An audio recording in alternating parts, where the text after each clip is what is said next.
Hello everyone. In this module, we will continue our discussions on variational autoencoders or VAEs. In the last module, we were looking at how to train a variational autoencoder.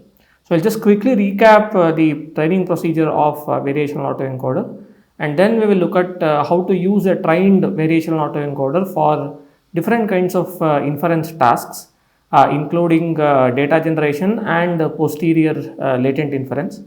We will also look at a couple of ways of improvisations on VAEs to solve different shortcomings that may appear with a naive VAE. So that is the agenda for today's discussion. So let us start looking at recap on training a variational autoencoder.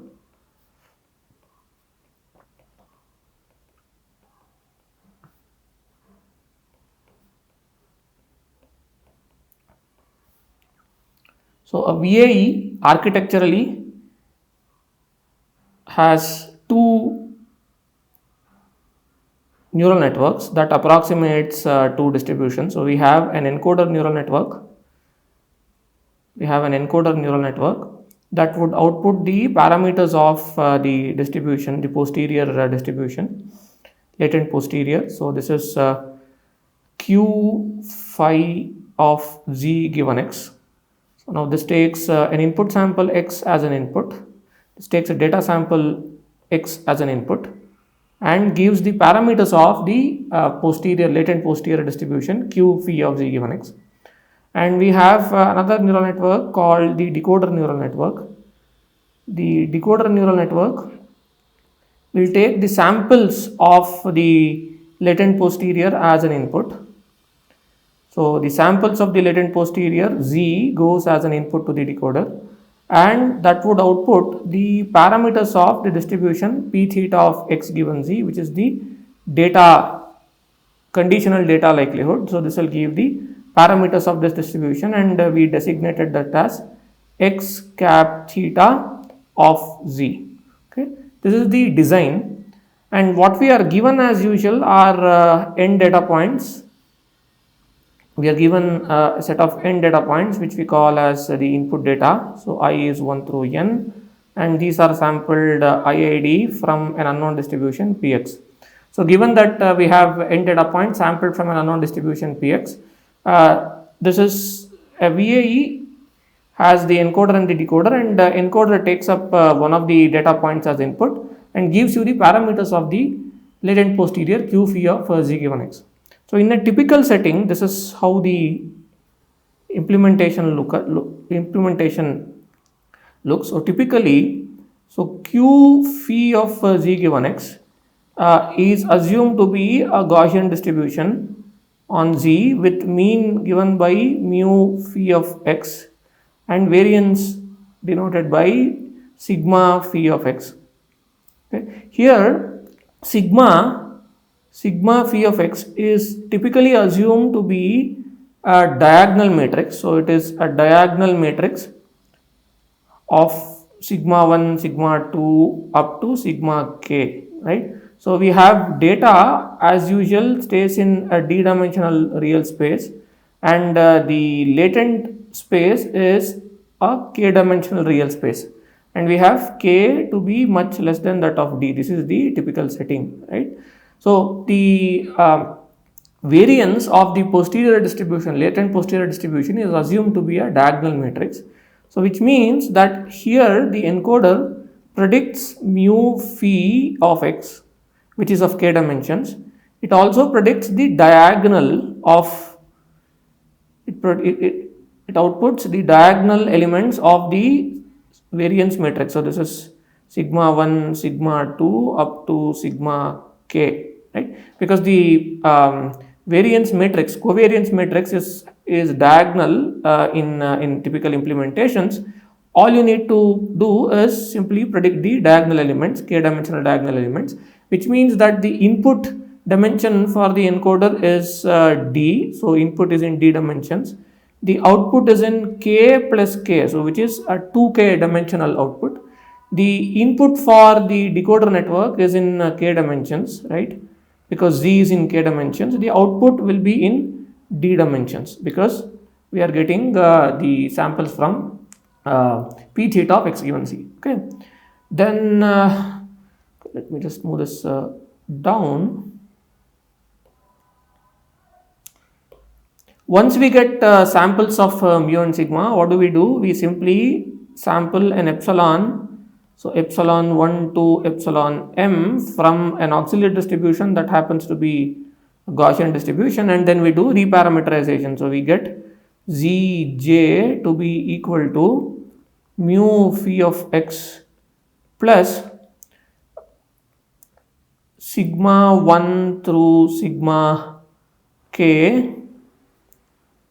So just multiply this with an identity matrix times the epsilon. So epsilon is again in k dimensional space. All you need to do is take this and multiply this with an element wise multiplication with epsilon j.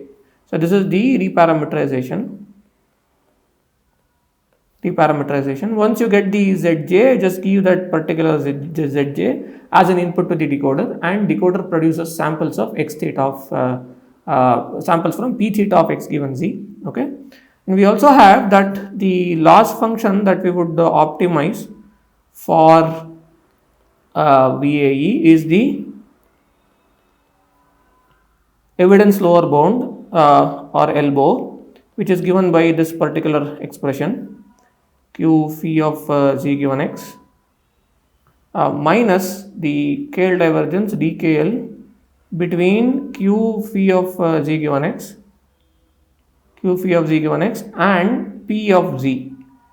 Right, this is the loss function that we had, and we saw that this was equivalent to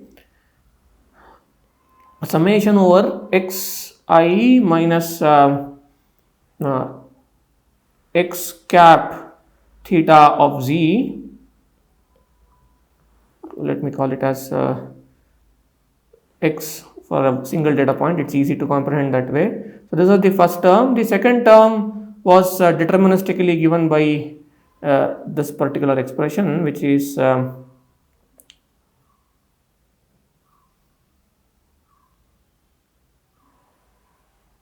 minus half log sigma phi of x, the determinant of log of sigma phi of x, which is simply the sum of all the small sigmas minus k plus the trace of the matrix sigma phi of x plus the norm of the mean that the neural network is predicting. So this was the loss function, and we saw how to differentiate this with respect to the encoder parameters and decoder parameters. And note that here the zi that goes as an input to the decoder is actually a sample from the reparameterization. So this is okay, so z whole square. So this is a sample from the reparameterization. So this was the loss function that has to be optimized, and we saw how to optimize this using gradient descent to find the parameters of the encoder and the decoder parameters, right? So I'll say, so theta and phi are updated alternatively via gradient descent.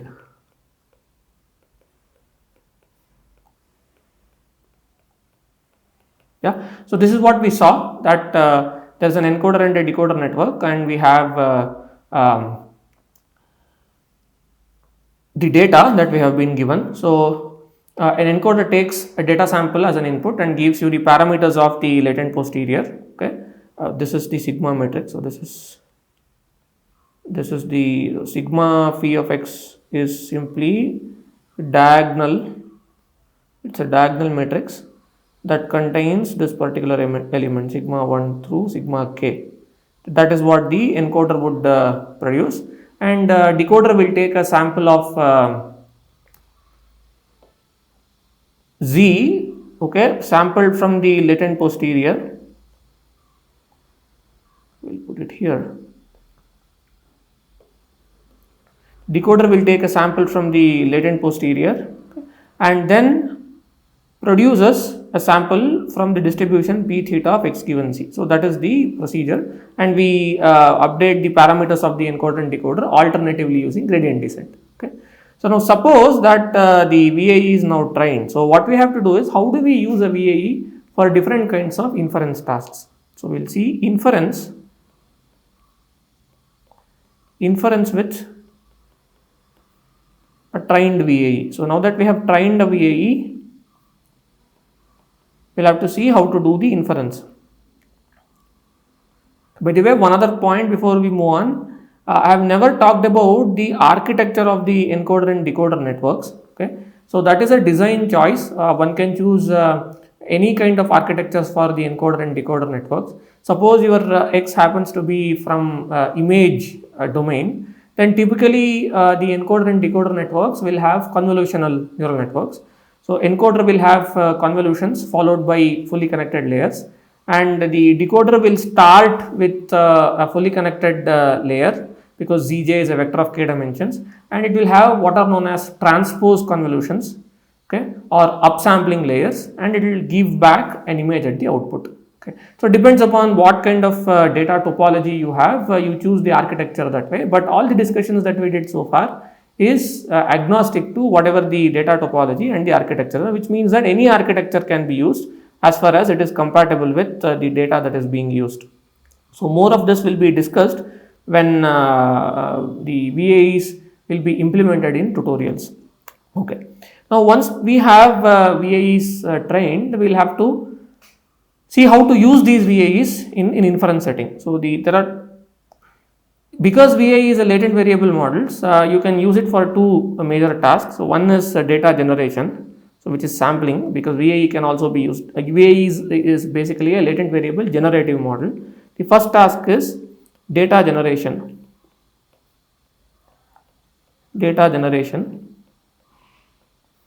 or sampling. So this is also called the sampling task. How do we use VAE for sampling task? It is as follows. So we only take the decoder. So consider the following sampling procedure.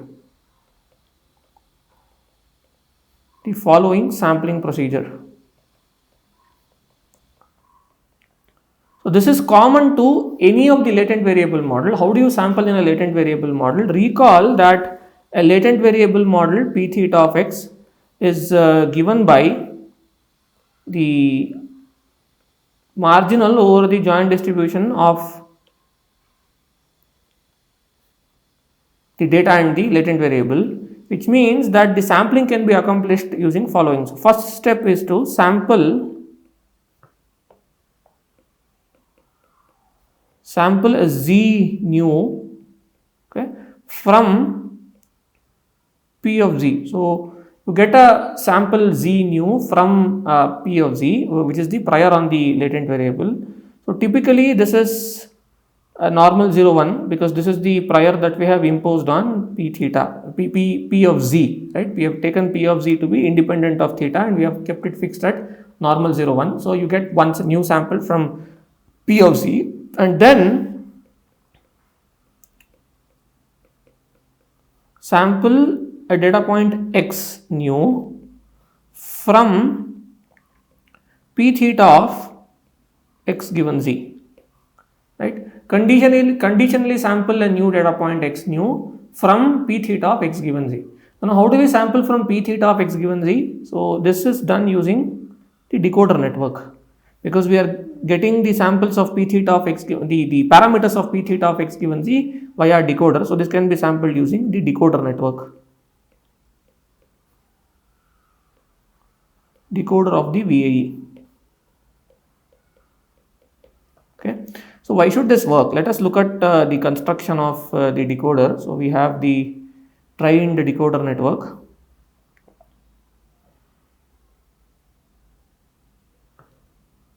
So this is the decoder network.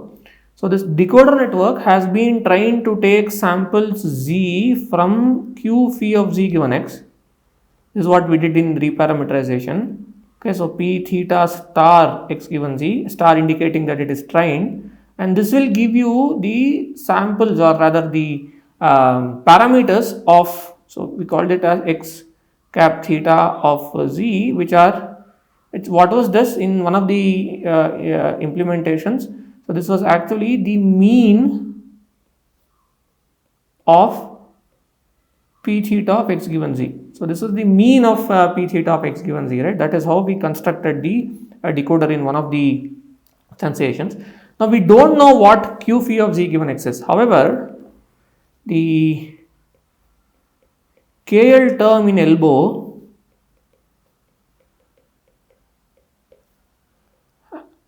will ensure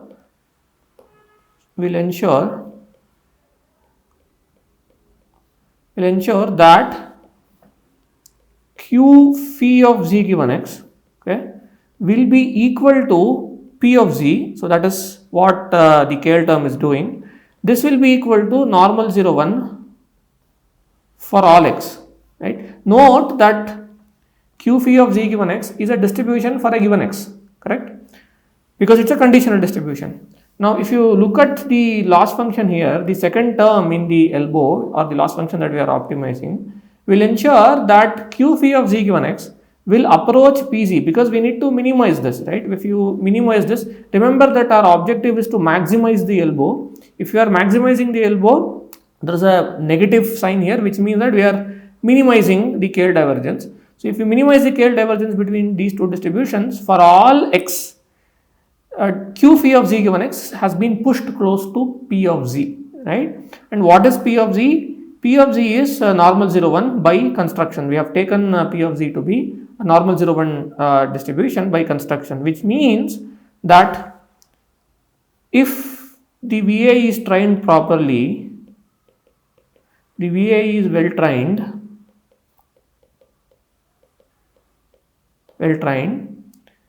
q phi of z given x will be equal to the normal distribution for all x, right? This is what the idea is.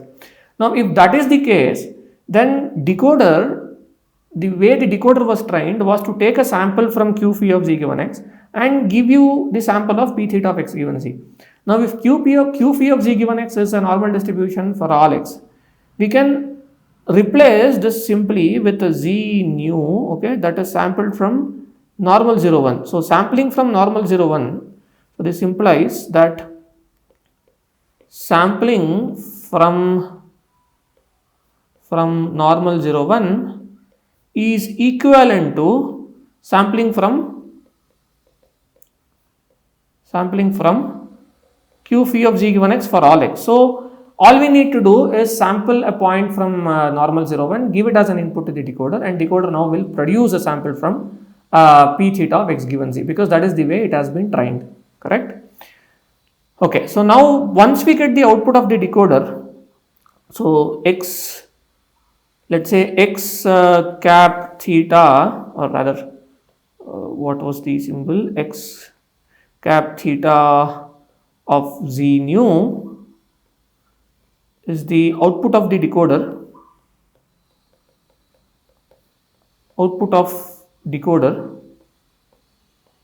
for a z nu that is sampled from normal 0 1, right? So now how do we get a novel sample from the data distribution is the question, okay? Now there are two options here: either use x theta cap z nu as the novel data point, as the novel generated data point or sample. Why is this a possibility? This is a possibility because x cap theta z nu, right, sits in RD, in the d-dimensional space, and it's the mean of the distribution p theta of x given z, which means that you can use the mean of the distribution itself as the novel generated data point. Or this is one possibility. The other possibility is to get the x nu, okay, which is the sample data point, as a sample from a Gaussian distribution, that has mean equal to x cap theta z nu and variance is identity. So why is this the case? If you recall, so this is because we had modeled p theta of x given z, okay, as a normal distribution with mean equal to x theta of z and variance equal to identity. Right? This is how we had modeled it. So now the output of the decoder is giving you the mean of this particular distribution p theta of x given z. So using that mean, we have the variance to be identity. We can sample a point from a normal distribution. If we sample a point from the normal distribution, which is p theta of x given z, then we have the new point. So x new is the generated data point. So this will be the novel generated data point. Yeah, this is the novel generated data point. Okay. Now this is how you use a variational autoencoder for data generation. So let me repeat. So what do we do is that we for sampling or data generation, we do not need the encoder at all. All we need is the decoder.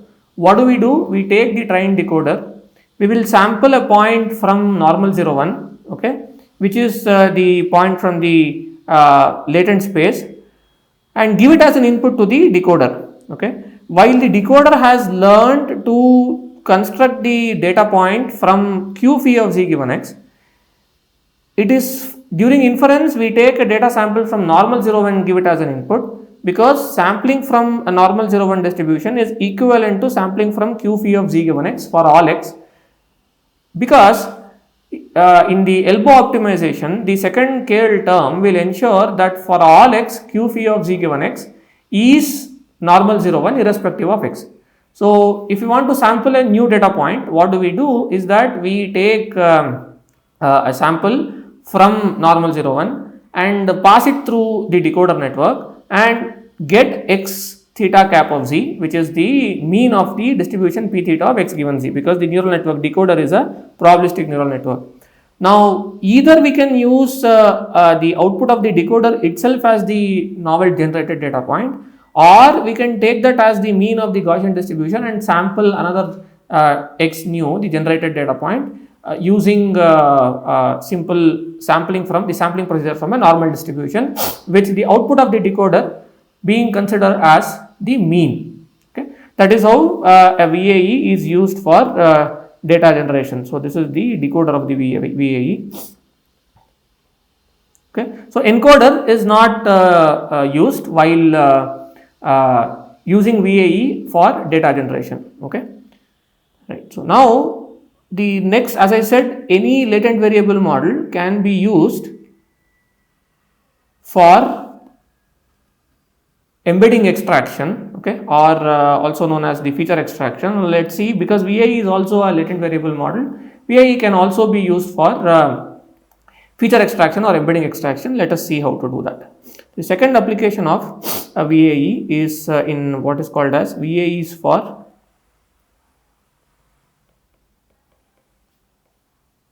latent posterior inference. Latent posterior inference, also known as the embedding or feature extraction.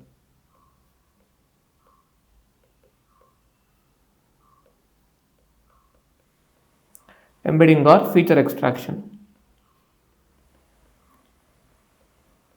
Okay, now how do we use a VAE for feature extraction is as follows. So we take a trained VAE and we only use the encoders here, the decoders are not used. So consider the encoder of a trained VAE. So in any encoder decoder model, right, the embedding extraction is mostly done via the encoding network and the data generation is done via the decoding network. This is true for even the language models, autoregressive language models that we will be discussing later. If we have an encoder decoder model, feature extraction is done or embedding extraction is done using the encoder models and the data generation is done using the decoder models. Okay, so consider the trained encoder of a VAE. trained encoder of a VAE. Okay, so let's take a trained encoder.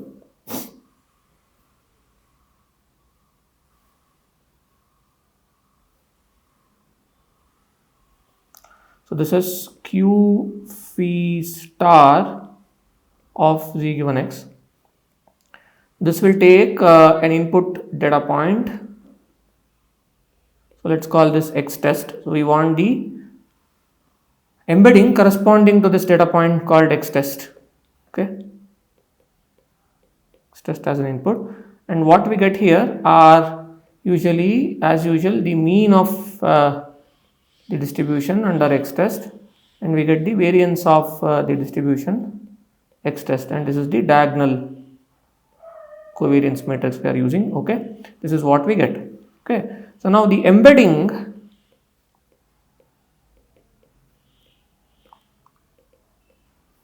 or the feature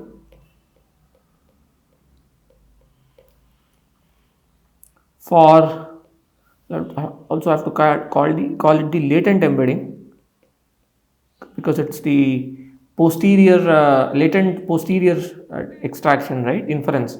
So latent embedding or the feature for feature vector for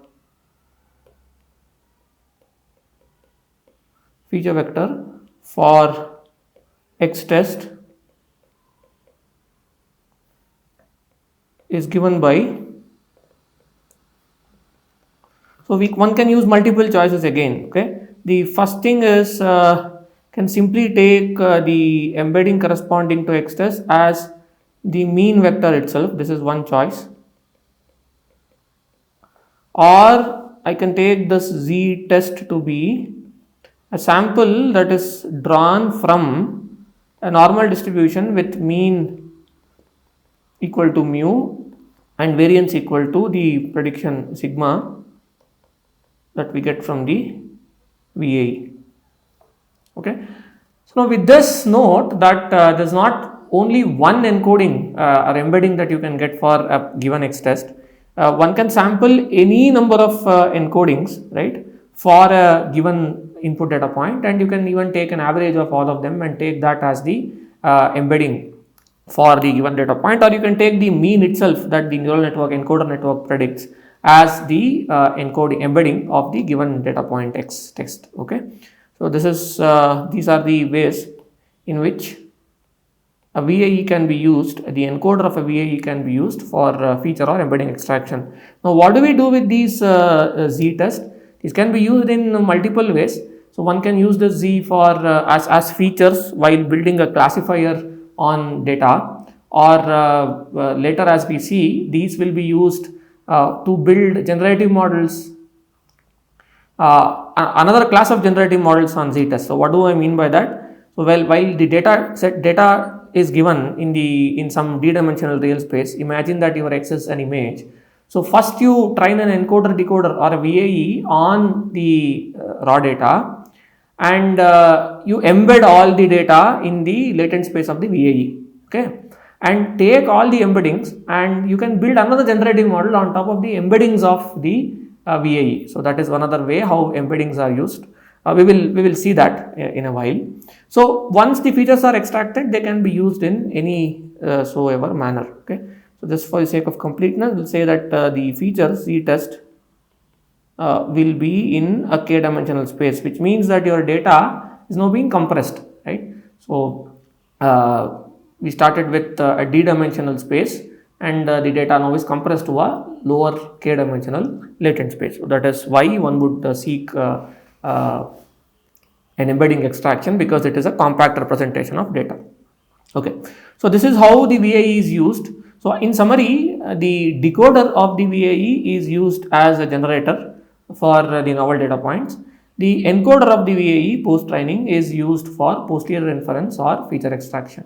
Okay, this is as I said, this is common across all encoding decoding models, encoder decoder models, where encoder is used for embedding extraction and the decoder is used for data generation. Okay.